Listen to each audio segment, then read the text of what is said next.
Hey guys, how's it going? My name is Brett King and I'm here to give you a tour of Brett King Design. So when you first walk in the shop, you have our little showroom here. Basically I sit down with customers when they come in for an appointment to sit down and talk, go over what they're looking for their helmet. So we have a couple of helmets on display here. We like to keep things fresh and pop a helmet up from a customer we've just completed. So when people come in, they can kind of see what's currently going on for design in the shop. So here we have my office, which I quite honestly don't spend a lot of time in. I have a couple of cool little things in here. I got my original helmet. Then I also have Gary Carlton's first helmet that I painted for him that he wore at the Super Nets a couple years back. I also have Joseph Newgarden's race suit from his first rookie season in 2012 with Sarah Fisher Hartman Racing. So it's kind of a nice little piece to have here in the shop because Joseph is obviously a good friend and brand ambassador for the company. So if we take a step back over here, we have where the magic happens. So basically our shop, we like to keep it extremely clean because obviously the cleaner it is, the better the product turns out. So basically when helmets first come in the shop, I like to take them apart and then mask off the interiors just like we have shown here. So basically, this is one of Sabre Cook's helmets actually, which we'll be painting for her pretty quick. So basically we take the helmets apart, get them sanded, get them ready for paint, and they'll sit in that shelf. Then the next step, what happens is I will do a design drawing for the customers. So as you can see here, these are all helmet designs that we're currently working on or about to work on. We send this drawing out to the customers like this so that they can kind of see what it is they're getting. And if they want to make any changes or tweaks to the color or design, we can change that out for them so that they really know what they're going to get before we begin. So it's kind of a nice way to do that for them, give them a peace of mind. So then after that's done, then basically what we need to do is we need to start taping out the design so we can paint it. So that kind of entails, a lot of time where, we spend taping off helmets and laying out the designs. This is actually Oliver Askew's helmet, which all of you guys know quite well. Talented young driver for sure. So we, tape everything out and start painting, and this is our spray booth that we use. Here's some airbrushes. We use several different styles and thicknesses of needle tips, and so there's all kinds of different airbrushes for different applications. Then we also have, over here we have our spray guns. So basically we use these little mini guns. These ones are by Iwata. They're really good quality guns. And then we also use these this paint cup system. It's called a PPS cup. So basically there's a lot less waste and you can actually store your paint, so it's a nice little system to use. So I'll show you the paint cabinet here. So this is where mix all the paint and stuff. It's our paint cabinet, which basically has all the different toners and whatnot we need to do the job. We'll also buy paint in small amounts like this from one of our suppliers. If we have a customer that needs a color that we don't typically use very often, so we can help them out too. So the next step over here is after we have a helmet painted and cleared, say this one is, for example,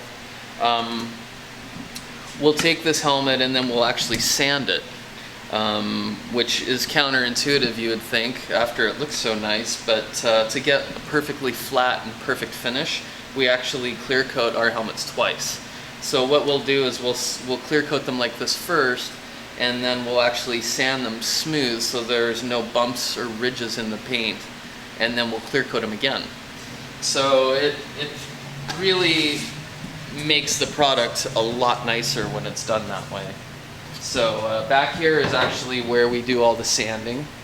So this is our sanding bench, and we also do all the buffing and polishing back here as well, so we kind of keep it away from the paint area. Over here is my little shipping bench. Try to keep it as neat and tidy as possible. But yeah, so basically, when we ship out your helmet, we package it properly and make sure everything's tight and safe, and then this is where it goes out. This is our paint oven. So when we clear coat helmets or do painting on the helmets, we put them in here to cure the paint. We can set the temperature. I'd like to set it at 130 degrees because that's no hotter than it would be on a regular hot day, so it's not going to affect the helmet at all. So we'll put it in there for a couple hours to cure the paint. Nice compressor. That was one of the things that I really, I don't know, I felt that we had to have a high quality compressor in the shop because older style compressors, like you always see, the ones that are really noisy, those create a lot of water and condensation in the air. And this is actually called a rotary screw compressor, and it has an air dryer on it as well, so it actually totally cleans the air that it pumps out and pressurizes out into the system. So, so that way, you get totally perfect clean air that you're spraying, and which is extremely important when you're painting something. You don't want air, or water, or oil in your paint. So it was a good investment. So yeah, so over here we just have whiteboards where I like to keep notes of what's going on. If I need to order stuff, I like to write it on there. Stuff that I need to complete this week. Reminders to keep clean.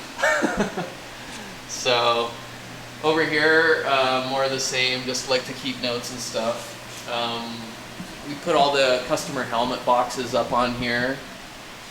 So after the helmet's disassembled, and then we'll keep everybody's parts and whatnot for their helmet in a marked box so that they don't get mixed up or lost.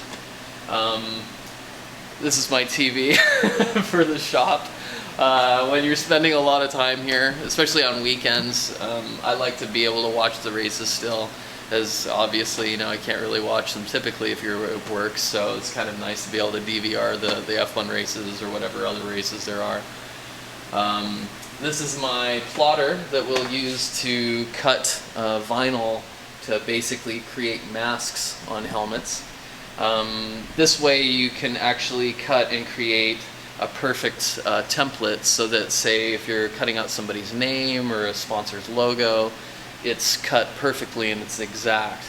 And that's another thing as well that I take great pride that we don't use stickers on the finished product themselves, because this way, if the logo's painted, it's never going to peel, it's never going to bubble, it's never going to be the weak link of your paint job. So it's all about quality here. This is one of the computers I use to use the plotter system. I also will sit and draw on this. Typically I'll draw more so on my laptop at home, but it's a great computer here. And yeah, and then this bench is also where I assemble all the helmets before we ship them out to customers. So when I'm in the heat of battle, this bench is a disaster zone, but the helmet that comes out of it is beautiful. So that's kind of the way it works. So anyway, I guess that's about it for this shop. Thank you for stopping by, and thank you for having the interest in Brett King Design and all the support all you guys have given me since I've started. We've only been here for 3 years, and it feels like it's been a lot longer because of the success that we've had. And I just want to thank every single one of you for your support since I've started. And here's to 3 more great years. Thank you.